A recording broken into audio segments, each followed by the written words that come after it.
Welcome to the Becoming babyREADY podcast, your podcast for queer family planning. My name is Sam, and throughout this podcast, you'll hear me have conversations with professionals who work alongside people who want to start and grow their families, as well as parents of intentionally created families. Everyone I speak to identifies as being part of the 2S LGBTQIA+ community. This is your opportunity to learn answers to questions you didn't even know you had. What do you get when two podcasters sit down to chat together?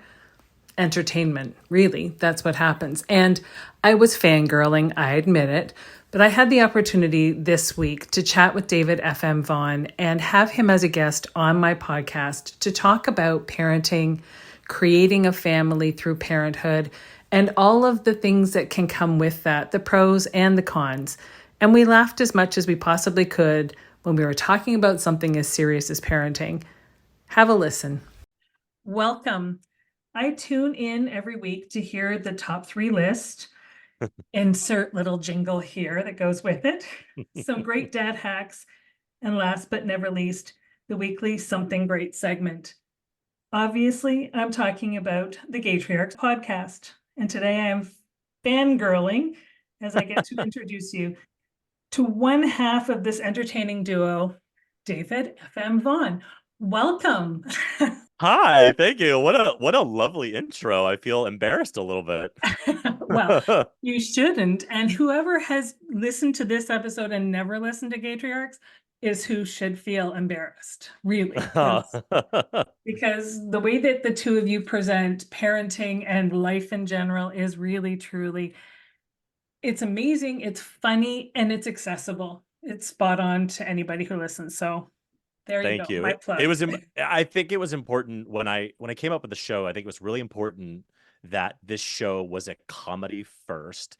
And the reason, I come from a comedy world, but the reason was more about progress and gay people or gay parents being able to exist in a comedic space, to me, was more representative of equality and progress than getting the right to marry, because it wasn't just fundamental rights. It's like, no, we can also laugh about our lives. And that to me is a really great sign of progress. So I thought, making sure that we can laugh as gay people and not just exist in the trauma world that we kind of are used to was to me the most exciting part, that it can exist, right? Yes. Oh, I fully agree. And I feel like, and this is something I've learned over the years of teaching and stuff like that, that when we laugh, we absorb more. We hear more of what the message is that's being shared. When we are just listening to a very static conversation that's not super engaging, we don't retain as much of that in our brains, I don't think. Yeah, agreed. And you share some pretty cool hacks and suggestions, and you have really fascinating guests on that have a variety of lived experiences. So you want people to laugh and remember that conversations that you've had. Yeah, and as a parent, you know this too. Like, if you can't have that release of laughter or darkness, like the dark laughter with your, kind of inner circle, you're gonna go crazy. Like, you can't parent full time and not have those releases of laughter or, like, looking towards the darkness. That's really good. Well, yes. And even if it's the middle of the afternoon, it still feels like darkness. Yeah. Parenting eclipse. Forget the solar eclipse. It's the parenting eclipse. Yeah. This morning, my parenting eclipse was, I tried to be really cute with breakfast, and I was like, I'm gonna make like egg McMuffin sandwiches. Like, how fun is that, right? It's like cheese, eggs. I got like a little biscuit cutter to make a circle egg.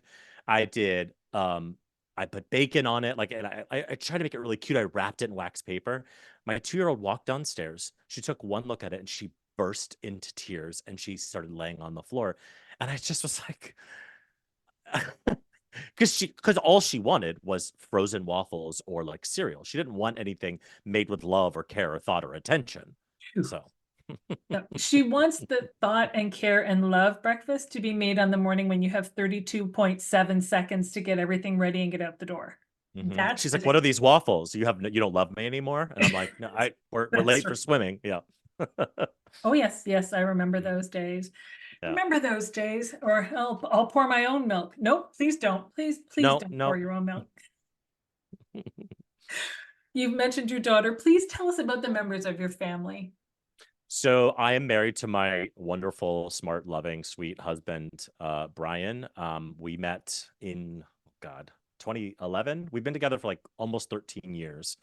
And we got married in 2017. And right after that, we were like, let's start making kids. So we, like, I think a lot of gay parents were like, how do we do that? We've been trying naturally and it hasn't worked. So we a longer story, which I can get into if you want, but we settled on surrogacy and we had our first child, who is my son. He's 4.5. And then we had a second kid, who is my daughter, who is now 2.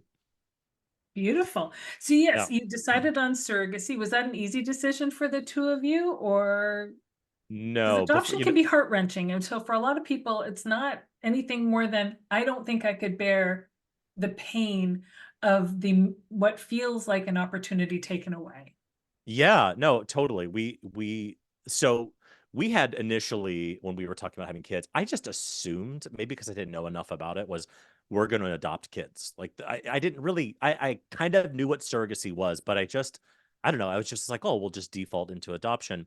And, before we started recording, you and I spoke about men having babies. I went to a men having babies conference with my husband, and we attended adoption panels and surrogacy panels, and we kind of saw everything, and we were like, oh, okay, surrogacy is so cool. We don't have $150,000. Like, what the? I don't know if I'm allowed to curse on your podcast, but like, Oh, what the please f are you? do. Okay, what the fuck are you talking about? $150,000 to maybe create a machine that costs money. So I was like, I don't think we can do this. And so I was a little deflated leaving the conference, but I was like, you know what? We're going to do adoption. And we've had friends who have gone through, we had them as guests on our podcast. They went through 2 adoption scams before their third kid came through. And so the adoption world was very scary to us. And we were about to get married at this point, and my sister-in-law came into town for the wedding. And we were talking to her about it. And she has 2 kids of her own. She's very excited about us. And she was like, I was like, well, she's like, what about surrogacy? I was like, well, we couldn't afford that. She was like, well, I could be your surrogate. And we were like, ha ha ha, right? Like, that's like every 30 something woman tells their gay best friend that they'll be their surrogate or they'll marry them if they're not married. Isn't there a movie about that or something? There has to be, there should be. And so I don't remember, the timeline's a little weird, but at some point in the wedding process, Brian and I were like, well, do you think she's serious? And we're like, before we leave surrogacy as an option, let's just ask her. Let's just be like, I get you're being generous and lovely, but like, do you actually mean this? And so we asked her, we said, so is this real? And she said, yeah. She didn't even like blink. Like, think her eyes are broken. She was just like, yeah. And she was like, I want to talk to her husband about it and make sure that's cool. And so she talked to him, and he was like, I think it'd be beautiful for our daughter. They have 2 daughters, our daughters, to see you do something like this. And I was like, could you be any nicer? Like, get the fuck off my lawn. Like, right? Like, why are you so nice and generous? So we did our first journey with my sister-in-law, my husband's sister, as our gestational surrogate. We had a egg donor, and we went the normal kind of IVF route and created embryos, but we just got really lucky. We didn't really know what we were doing. We did it independently. We didn't have an agency. The first transfer worked, and she had a scheduled C-section, and everything went well. She recovered well, and we have a healthy baby boy. And it was really, I sometimes feel bad telling that story because I know so many people who've had multiple failed attempts or cost issues and stuff like that. We just got really lucky, and we basically spent all of our money on the creating the embryo stuff, and we got to save a little money with the gestational surrogate and also the agency stuff. And then for our second journey, my sister-in-law was like, I'm good, thank you, which is totally reasonable. And so we found a surrogate, a first-time surrogate, on a matching site on Facebook. And this was right in the middle of COVID.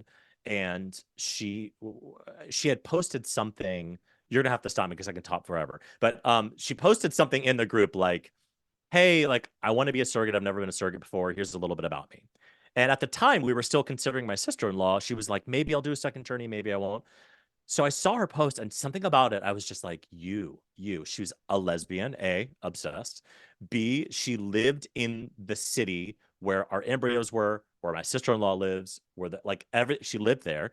She loved playing the ukulele. I like the ukulele. She was an artist. She was a poet. Like she was just like, I was just like, I want to meet you. So I sent her a message. I said, we are not looking, FYI, but you're something about your thing caught me, and maybe someday we'll talk. She's like, nice to meet you. Months later, when my sister-in-law was like, I don't think it's for me. Um, I reached back out to her. I said, I don't know if you've been matched yet, but we'd love to talk. And we had a Zoom and we got along and we decided to work together. And there's a long process ramping up to actual transfer. Mm-hmm. We never met her in person until she was 6 months pregnant with our child. Because it was middle of COVID. She lived on the opposite side of the country. But we had tons of FaceTimes and Zooms and everything. But it was so weird because we're doing, contracts and transfer. And she's like, I took a pregnancy test, like all this stuff before getting to hug her. It was so weird. So when we met her for the first time, she had a big baby belly. And we're like, that's our kid in there. It was wild. Yeah. That is wild. Yeah. It seems so surreal that you can do that from somewhere else and not have to be at least somehow geographically connected to the person that's taking this path for you and taking this journey Yeah. for you. That's so cool. It was wild. Yeah. So you found an egg donor, Mm-hmm. and did you have a lot of eggs as a result of that journey? Yeah, we used the egg bank at the hospital we were doing our IVF stuff with. They had their own egg, not an agency. They had their own egg bank, and they didn't have a ton of donors. And they were just like, well, we'll start here. And we found an egg donor that we liked, and so she went through. It's all anonymous, so we had adult pictures of her and a complete medical history and some like an interview questions, but no contact information, no names, none of that. And so when we kind of chose her and she agreed she was still available, she went through her cycles and medications and the stuff that she has to do before she gets the retrieval. And so right before her first retrieval, they were scanning to see how many follicles and whatever. And our doctor was like, listen, there's not a lot here. We could try and see what we get, or what I think we should do is like start over. We'll take her off the meds. We'll ramp back up. I'm gonna try it again. I think we can do better this time. And so we were like, I guess like we didn't really have a timeline we were trying to achieve. So we're like, sure, we'll do that. I think it was maybe a 2-month kind of Mhm. turnaround. Mhm. And that second time we ended up getting, I think they got 26 eggs. We fertilized, I want to say 23 of them. And then on day 5, we were left with 13. Seven Wow. of seven of mine and 6 of my husband. So they're pretty split evenly, which was nice. And then we used 2 of them to have our kids, and we had 11 left over, which was crazy. But we got, again, really lucky first tries on both of them. Wow, Yeah. that is really lucky. You're right. And it's the kind of story you tell behind your hand that you don't want other people to Yeah. overhear at a party just in case they had a horror story, right? Totally, but also because we're gay men, we are benefiting from the fact that we can choose the age of our egg donor. We can go, oh, 24, that's the perfect age for a woman to create eggs. So we're gonna choose a 24. Like everything was stacked up in our favor, right? Like we got to, they grade the embryos, so we put in an AA embryo. So we were stacked and ready to go. Where maybe some straight couples or people dealing with infertility can't just choose a 24-year-old's eggs. They're dealing with 42-year-old's eggs, or Right. they're dealing with sperm with mobility issues or whatever the thing is. So we got really lucky that we could kind of have the best of all things come together, but that's not always everyone's case in IVF. No. And when I was going to ask you, did you split the eggs so that you could both fertilize? How did you make the decision which egg was going to be first? Was it your husband's or your egg? Or did you know? Did you just say take the best egg, use that one? We knew it was me. And we decided, like we've decided a lot of things. I say this all the time on my show, but like gay people don't have a lot of the grooves carved in their like cultural identity as much as straight people do. So we're like, if a straight person makes no decisions, I know what their wedding looks like. The woman is in white dress, the man is in a black tuxedo. They walk down the like there are defaults to I think a lot of straight people's lives. And it doesn't mean they should choose it or they do choose it. It means that if they choose nothing, there's probably a carved groove that they can fall into. And I feel like with gay people, there's not. We don't really have a lot of that. So when we get married, when we have kids, when we do stuff that is I guess heteronormative, there aren't those grooves carved into it. So we can't really default to like what do we wear at the wedding? And I say all of that because Brian, my husband, and I got really good at making hard decisions quickly when it comes to that kind of stuff. And I think what we just leaned on was like, who wants it more? Right. So it was the same thing with the last name of these children.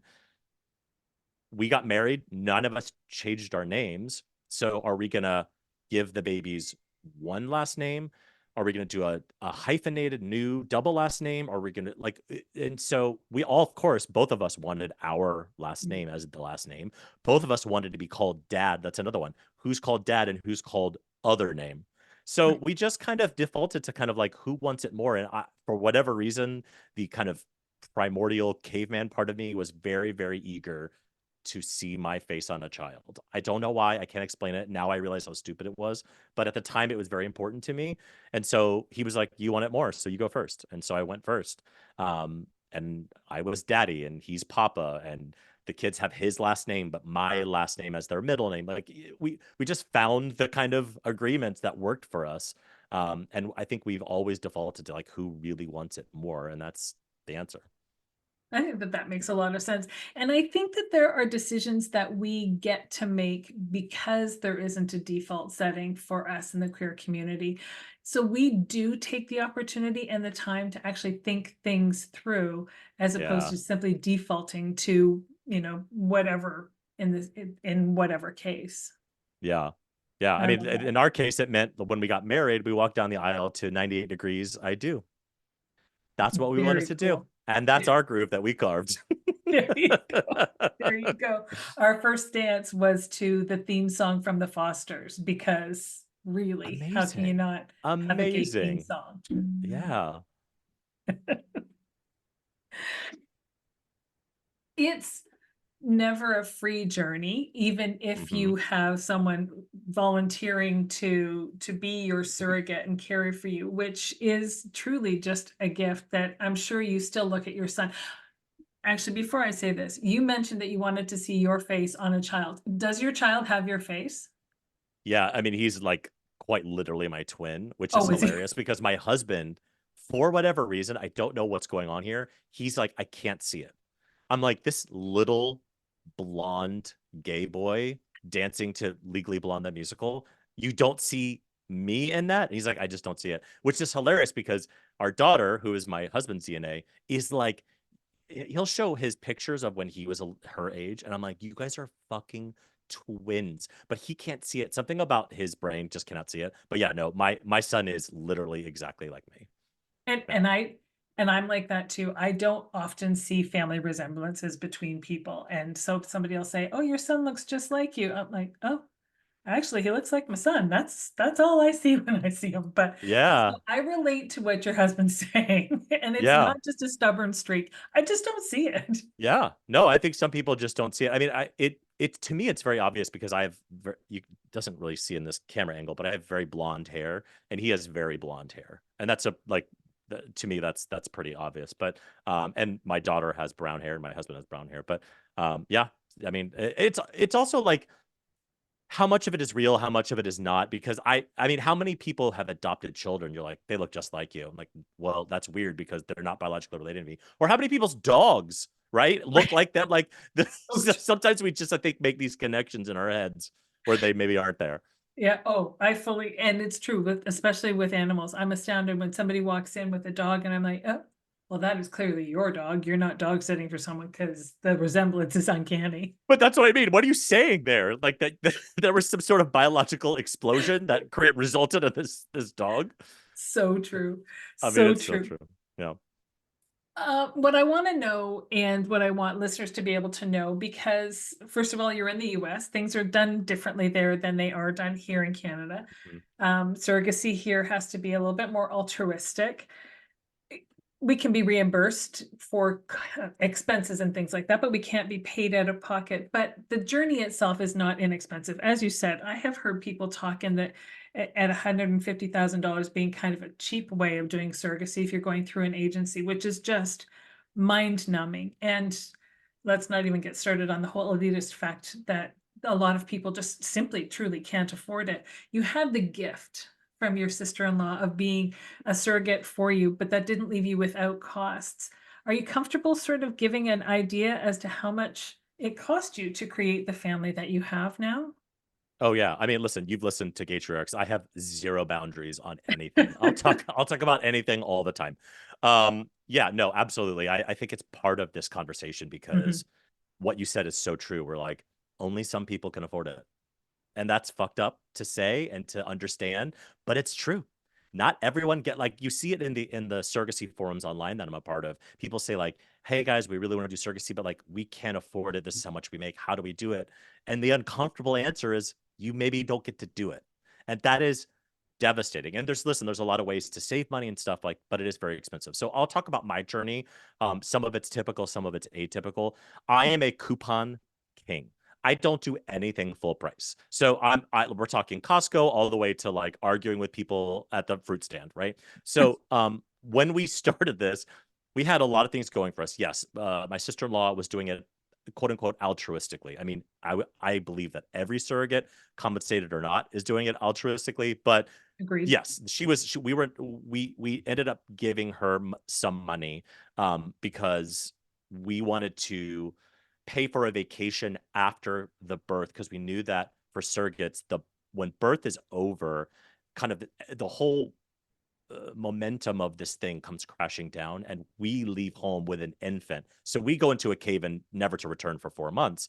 And for her, it kind of comes crashing down. So it was important that we could like give her enough money for her and her whole family to take like a week vacation somewhere. So we did pay her some, but we saved money on our egg donor. So our egg donor agency or whatever had two kinds of donors. You could have what was called a proven donor, which was somebody who had donated eggs that had resulted in a live birth before, or you could have a first time donor. There's arguments to be made whether a proven donor is any more valuable than a whatever. So I was like, well, let's get a newbie, right? That a proven donor, I believe, was $11,000, and a newbie was seven. So we paid $7,000 for What's our that chump eggs. change? No, it's not. That's not the cost anymore. This was 2019, or 2018. But yeah, so we paid $7,000 for our egg donor. We our attorney we hired an attorney that we found through the Men Having Babies discount program, who ended up in the middle of the process just disappearing. And we come to find out that he got arrested, thrown in jail. So that was a whole fun thing, but he was cheap. Luckily, there was no need for us to rely on these contracts and this attorney for parentage or anything because all of that stuff had been done. But man, we dodged a bullet on that one. I think he was around for both our and the surrogates contracts in the $5,000 to $6,000 range. And then IVF was our most expensive kind of portion of this. And the breakdown, we have the chart somewhere, but it's not off the top of my head. But I remember coming out of IVF and having these embryos in storage and having everything up until that point was about $60,000. Um, and so where that breaks down as far as like embryology and transfer, and I remember the transfer being like, it was like $2,000 or something like that. And it was like, well, it's not that much money. So if it doesn't work, do it again. And I was like, babe, if I have another bill for $2,000, I'm going to light myself on fire. Because at this point, you have paid so many $2,000 bills, and they're like, oh yeah, we could do PGS testing. It's just an extra $2,000. It's like, babe, I don't know what to tell you, but like, I can't pay another $2,000 bill. So I think we got to transfer at around $60,000 to $65,000. Wow. Yeah. And did you have to purchase insurance for your sister-in-law, or did she already have existing health insurance that would be an additional So cost on top of that? again, partly why we could afford this was my sister-in-law works at the hospital that we were doing this at and has incredible insurance that was surrogacy friendly and had a infertility benefit that was allowed to be used for surrogacy. So she had a fertility benefit that would cover anything that her insurance didn't cover up until I think it was $5,000. And then anything out of that after that, of course, we paid for. And of course, we paid for all the little extras, like anything she needed, house cleaning, pillows, candies for her, like all of that stuff. But it was almost entirely covered by her insurance. And again, saying it behind my hand because it is not usually the case. Usually you have to purchase a separate insurance policy, or their insurance policy has a big deductible or whatever it is. We got very lucky. Wow, Yeah. that's amazing. That is truly amazing. And was it similar with your youngest, with your daughter, that I mean, the eggs were already done so that you had that, but you still had to presumably pay hospital fees and things like that? Yeah, we got so it was so wonderful that my sister-in-law basically did this for us because we were able to split two journeys in half and pay for half of the first one and then half of the second one. It just swapped. So the first journey, all of our money went to embryology and embryo creation. Mhm. The second journey, that was already done. We had the embryos; they were sitting on ice. We had to pay $600 a year for the cryopreservation. Mhm. Other than that, there was no other cost associated with it. All of our costs went to we paid the surrogate, and she had insurance that was surrogacy friendly, but there was a lot of co-pays and deductibles and stuff. So it ended up being a a a, a piece of change, but it Mhm. wasn't at all what it would have been if she didn't have insurance that covered surrogacy. Right. And so we got really lucky with that. So we spent about, I want to say, another $60,000 on the second journey, but all on the other stuff, all on insurance and the surrogate and that stuff, and none on the IVF portion, other than I think, the $2,000 transfer. So, no. Hold on for just a moment. We'll be right back. It's Sam from babyREADY. If you have been listening to this podcast, then you know that the focus is to help you find answers to questions you didn't even know you had. And now you get to do it in person. On Saturday, June 8th at the 519 in Toronto on Church Street, I am hosting an in-person event where you get to come and listen to different people speak about the work that they do to help members of the queer community start or grow their families through parenthood. For more information, visit my website, www.babyready.info. Do you still have, presumably you still have contact with your sister-in-law after the birth Yeah. of your first, Mhm. which is an interesting piece for your son's journey. Do you still have a connection with the surrogate who birthed your daughter? We do. It's hard because we're separated. We're on opposite coasts. I'm on the East Coast. She's on the West Coast. Um, we do. It is not as close as I think both her and I would like. And I Mhm. think a lot of that comes from I have a 4-year-old and a 2-year-old. And if I can get out the door without screaming at my son to put his shoes on, it's a miracle. And to add on top of that, weekly Zoom calls, or whatever, it just we have become a little less communicative. We still like text probably every other month. We obviously connected on all our socials, and there's that weird false sense of closeness. But we Mhm. used to like FaceTime every other day, and then it was like every week, then it was every other week, and then it just like it gets hard. And so I would say we're not as close as we were, and I wish we both kind of wish it was more, but it's just not possible. But there's no bad feelings whatsoever. I think when next time we're out there, we're gonna go have dinner. Um, but yeah, it's a little more distant than it was. But yeah, with my sister-in-law, obviously, I mean, we spend Christmases together and we hang out all the time. And my son knows, like, oh, I was in Aunt Erin's belly, and all of that stuff. So it is sweet, and she has a very special connection to him. And every once in a while, I'll not forget, but she'll say, like, yeah, when I was pregnant with Emmett, and I'm like, oh yeah, that was you. You were pregnant with my son. That's exactly how that went. So we're lucky. I think a lot of people go through their surrogacy journey with a family member, and it can be very scary because it's Mhm. scary, and things can go wrong, and you have to make hard decisions as a family. It's just, and there's money, and but we just got so lucky where everything went great. They had a great time. I mean, she had pains and annoyances. We had pains and annoyances, but like we just got so lucky, and it was a really joyful experience for everyone. No. And I joke about putting it, talking behind your hand and not letting other people hear, but I think it's important to hear that there are good stories too, because what we do hear so frequently are the hard stories, are the difficult stories, are the ones that don't ever actually happen. And so you have to offset some of that negative with some of the positive too. And I'm really excited that you have had that journey, because people do need to hear those stories as well. And what a Yeah. gift for all of you.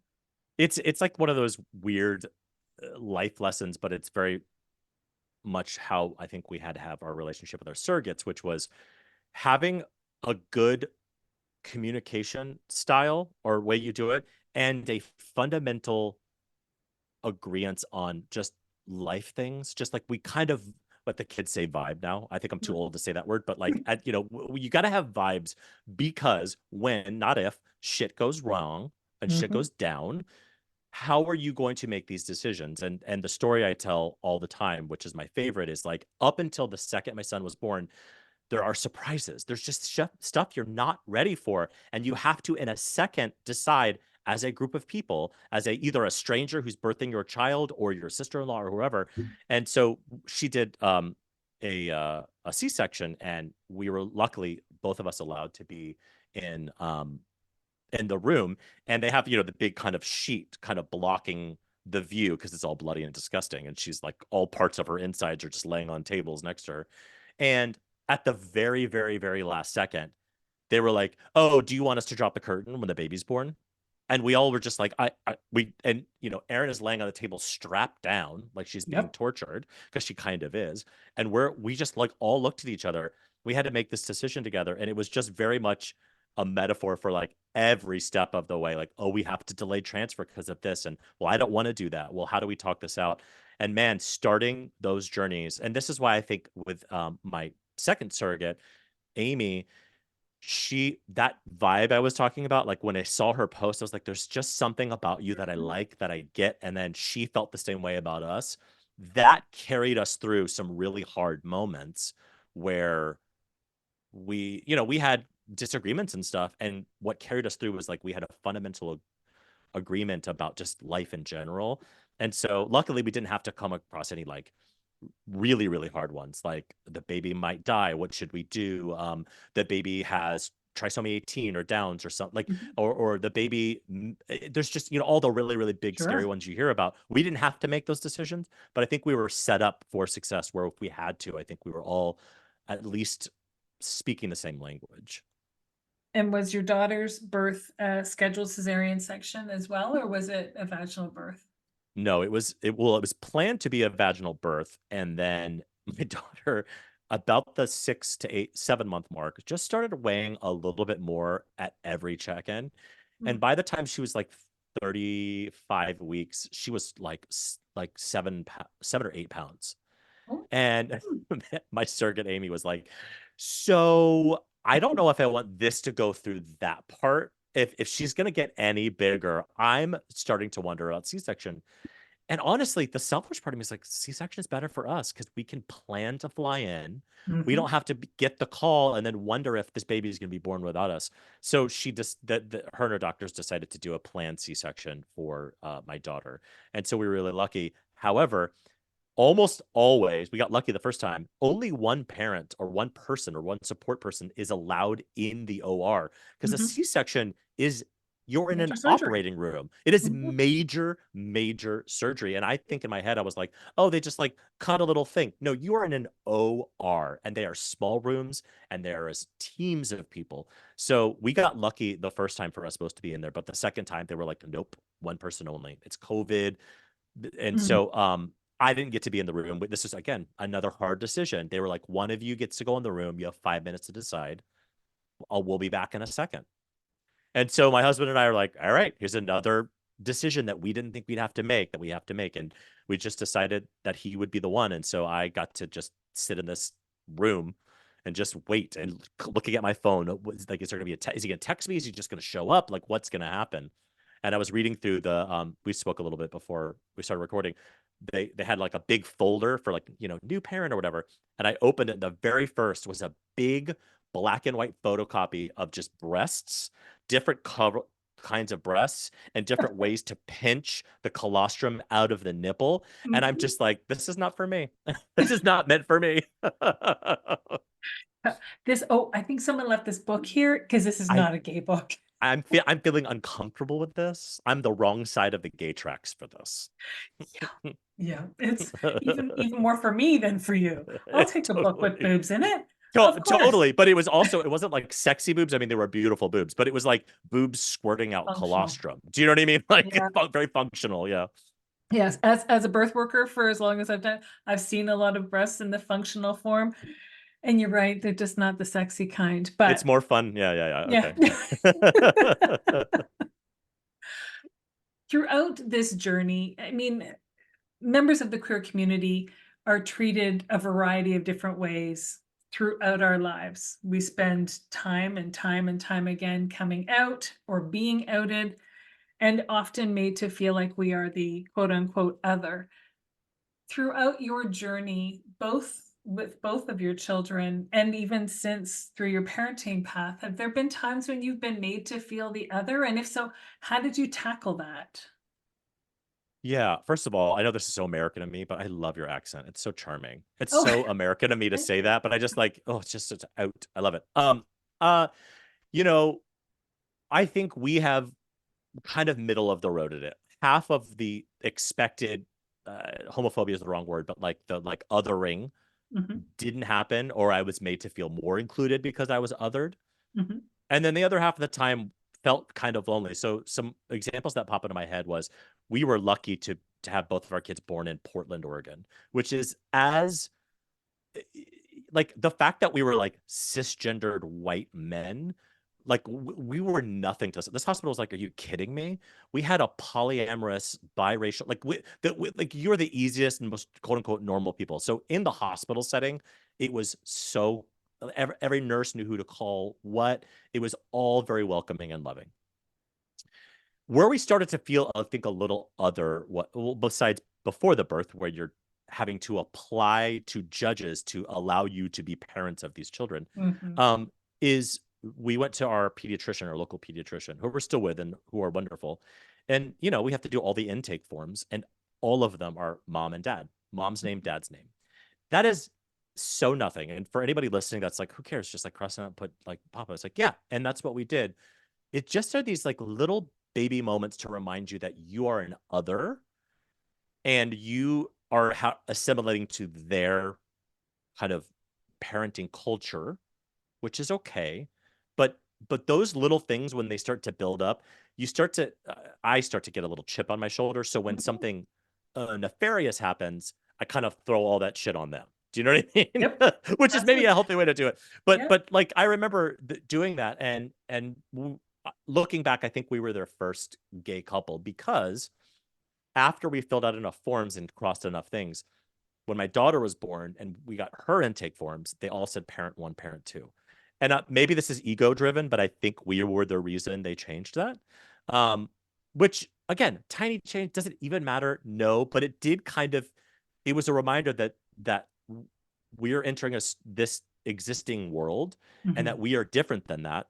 But it was very nice to have our pediatrician go, great, we've learned something different. We're going to adjust our things to be more inclusive. And I'm like, yeah, that's how it's supposed to go, right? Nobody got in fights. Nobody cried. It was an adjustment that was needed, and they adjusted. So little things like that, I think, don't live on me too long, but they can build up. The only thing that really hurt me pretty hardcore was I was walking in our neighborhood with our son. He was maybe 1.5. He was, I don't remember how old he was, but I remember he had just gotten to I can sit in a stroller like a normal person, and I'm not in the bassinet style. And we were like, Mhm. ooh, let's walk around the neighborhood. We were very excited about it.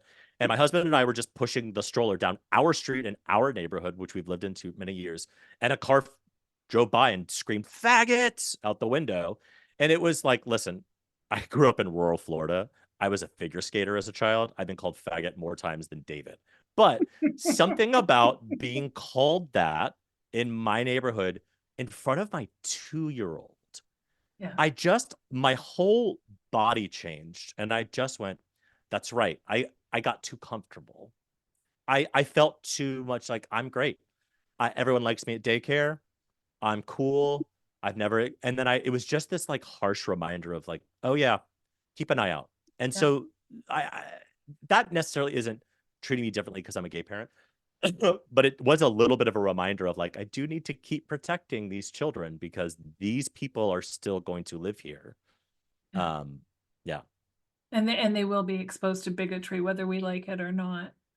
And Yeah. we can protect them. We can give them the words. We can hope that somehow they are. And I think that that was our naive thinking when my stepdaughter was in grade school. We were part of the parent council at school. We were involved in activities. We got to know the principal. We got to know the teachers and the kids in the class, and we were very comfortable. And so we're really kind of taken aback when my stepdaughter came home and had been acting out for a couple of days and finally said, no, but they're saying I'm a lesbian, and they're calling you a lesbian, and we're like, but we are, and Hmm. we're okay with that. And then going to the school, and the school saying, well, oh, we teach tolerance, and if anything's going to get my back up, it's the word tolerance, Oh, because I'm I not hate it. somebody to be tolerated.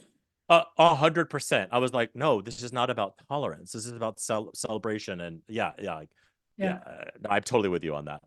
It was heartbreaking, but it was a, like that, it's that cold water in the face reminder that the bigots are still out there being bigots, and what we just need to do is teach as much as we can love, compassion, and try to ignore the microaggressions. But they're called microaggressions for a reason, because that line gets deeper and harder in the forms every Yeah. time we have to cross it out.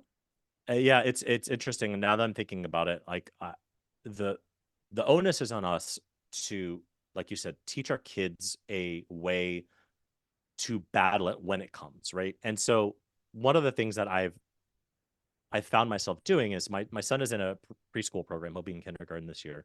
Just so fucked up to think about. But so the kids are just now feeling very emboldened, and they know us. They know every parent who comes in. Emmett, there's your dad, there's your papa. Like everyone knows everything. And there's the one girl, I'm not gonna say her name, but she's so annoying and I don't like her. But she's the Mhm. one who will just like say shit. She's like the shit stirrer. Like I already know who she's gonna be at 18. Like I already know her. But she will often come up to me and loudly in front of everyone say, why doesn't Emmett have a mom? And so what I learned was like immediately all eyes are on me, not only for my response, but for how I react to it. And I don't mean just the children. I mean the teachers in the room, because everyone there is really great and nice, and but they maybe don't know what to say. They don't know. So Right. modeling that, I learned it was so imperative to reach into my core of being an actor and being like, I've got to model the calm and joyful explanation of this and not be like, how dare you ask somebody? Because it just heightens it. So what I learned in this particular scenario is simpler the better. And so I said, oh, he doesn't have a mom. He's got two dads. Isn't that cool? And either leaving it there or being like everyone's family, everyone has different parents. Some people have one parent. And you have the kids books that say this, but sometimes saying this out loud in front of these kids who are watching for your reaction, because he doesn't have a mom. He has two dads. And that will at some point make him feel less than. It'll take a while for him to realize that that's a source of power for him, but for now. And so here, having him hear me and having the teachers hear me say, oh, because he doesn't have a mom, he has two dads. All right, you ready to go, honey? Like Yeah. to her, I diffused her a little bit, the girl I don't like. But Right. also, I think I modeled for everyone, oh yeah, Emmett has two dads. And that is not an issue. And who has the Paw Patrol? Right? Right. And that's what you want, right? A Let's focus hundred on the Paw percent. Patrol. So can I ask though, to the follow-up to that question is, when you picked Emmett's backpack up off the floor and swung it onto your shoulder, did it accidentally hit her on the side of the head? I'm legally not allowed to answer that question. Um, isn't it funny though how like they're like at that age, all children are wonderful, all children should be protected and are beautiful.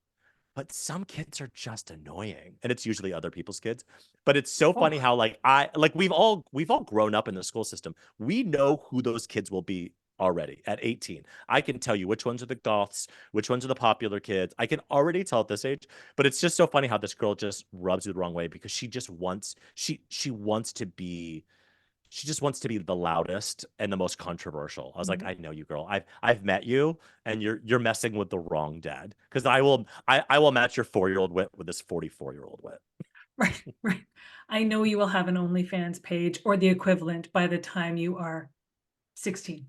Listen, I wish you the best of luck on your career as an assistant manager at the Denny's. Do you know what I mean? Like, I wish you the best. They have great, 100%. great vacation time. Like, I really wish you the best. Good luck with your That's life. They've got mediocre coffee and you'll be fine. And after your second divorce, it won't even feel bad anymore. You'll be fine. You'll be fine. That's right. And she's just looking at me holding Barbies, like, what is he doing to me? Yeah. That's right. You Oh, she doesn't even know she's being ripped apart, but she'll figure it Oh, out someday I'm in like, therapy. you're messing with like a gay man of a certain age. Like, this is my currency, is like I was gonna say, reading weren't you people built for for this filth. shit? I literally created a podcast so I could complain about people like you. You're going on the show. Yeah. 100%. Because you've been there and you've done that, now there's a podcast that I've created, and I know there's other ones out there. You've got one yourself. Mhm. But it's important to me to get voices together to share so that people can hear the stories of people's experiences, professionals who work in this capacity to help queer families be created. Are there any types of people or professions or family dynamics that you think everybody needs to hear a story about, or this professional, As it relates to as it parenting, you mean? relates to queer family creation? Mm. Like, do you wish Oh you'd God. known more about how to plan your finances, like a financial planner, so you Oh, can, I do you know what I see. mean? Or a Yeah. reproductive endocrinologist to say, okay, so, Yeah. it's not the I eggs. Yeah, no, I think what I would want to have known more about, and I think this mostly speaks to me and my personality than it does maybe the system, is that I would like to have learned more and talked more about the various emotional states that I and the people I'm working with will be in, and what that, because I am highly sensitive. I grew up as an actor. I'm a writer and director now. I Sensitivity and human emotions are like my bread and butter, but I am just a sensitive person. And something, I feel slighted on something, I'm ready to throw shade to a 4-year-old, right? So I would love to have learned, maybe it's a therapist or something that's like, here's how you're gonna feel, Mhm. and here's what the reality is, and here's how to kind of come back to reality. Because there are a lot of times, I think, in the process where you feel some sort of negative emotion, whether it be jealousy or rage or unfairness or whatever the things are. And I didn't really know that a lot of that stuff was normal. It's Mhm. like in parenting, right? Like when you're like, why won't my kid listen to me? My kid is broken. And another parent says, like, my kid hasn't listened to me since 1997. And you're like, oh. And it just makes you feel a little bit better that Yeah, it's not just you or it's not just your kid. So I think that would have been it for me, is like speaking to a therapist or a counselor who could kind of talk me through like what you're going to feel when, and kind of how to navigate that. that's fantastic. Yeah. As we wrap up, I'm going to ask you a question that you're pretty familiar with because you ask this question a lot on your podcast. If listeners haven't figured this out yet, if you haven't listened to Gaytriarchs or found it yet, then you need to. Please But do. what is your very favorite part of parenting? This is so fun because A, the fact that you know all of our like little bits that we do in our show is very heartwarming. And B, that that I asked this question. I have never been asked this question, Oh, which is crazy because I ask it to every guest we have on our show. So my favorite part of parenting, I think, is when you have purposefully decided to try to instill something in your child, either by modeling or a rule or whatever, or I want to expose him to a lot of different people or whatever the thing is that you're like, maybe you're trying to write something from your childhood, or maybe it's just something you really like a lot. And there's that first moment where they on their own have clicked into that. It is just this mind melting thing to me, where you're like, oh, children listen. mhm. Not all the time, almost never. But this thing that I've modeled for them is working. And I have this power over my child, not Mhm. this bad power, this great responsibility, actually, Mhm. Mhm. to do more of this. If you want your kid to follow in your whatever it is, it could be silly. Like I want him to listen to a diverse set of music. We do in my car. We on the way to daycare every week we pick a different artist, and every day it's a different. So Michael Jackson week, Madonna week, Dixie Chicks week, whatever. And so that kind of stuff is important. But the one I'm thinking about is I did not grow up in a house where we ate dinner at the dinner table together. And I was like, we're gonna do that, and the rule will be you can, when you're done, you don't have to eat everything on your plate, but whenever you're done, you take your plate and you put it in the sink. That's it. That's the only thing I wanted. I just like that would be cool.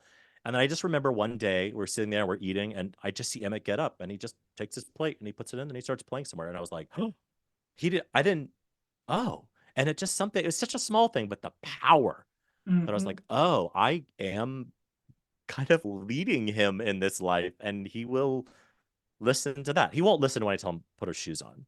Oh, He no. won't. That's experiential learning. Get in the car without your shoes then. We're still leaving.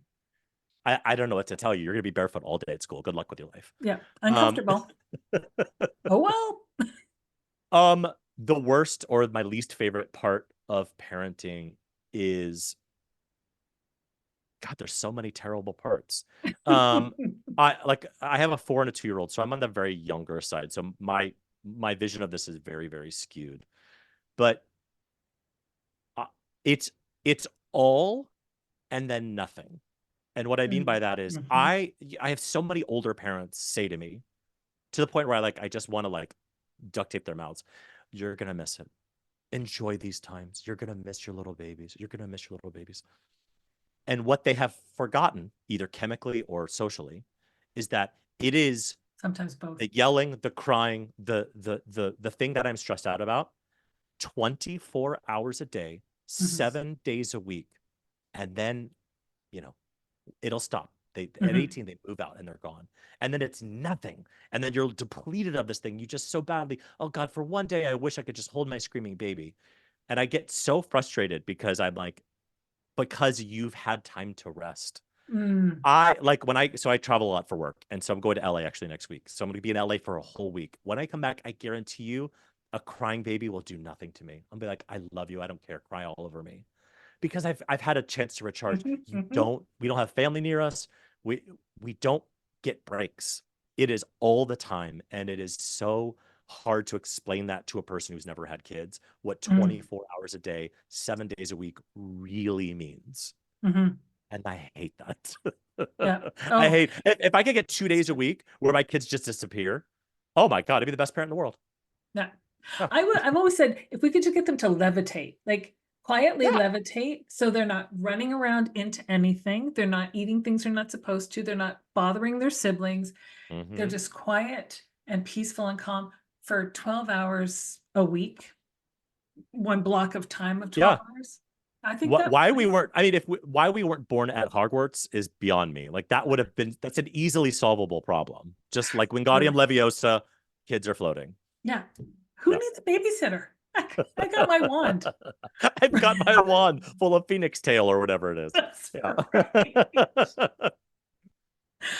Thank you so much for taking the time to be a part of my show and to chat with me today. I've learned a lot more about you, although I've learned an awful lot about you listening to your show as well. But this is a totally expanded version. It's fantastic. Yes. Thank you. Thank you, Sam.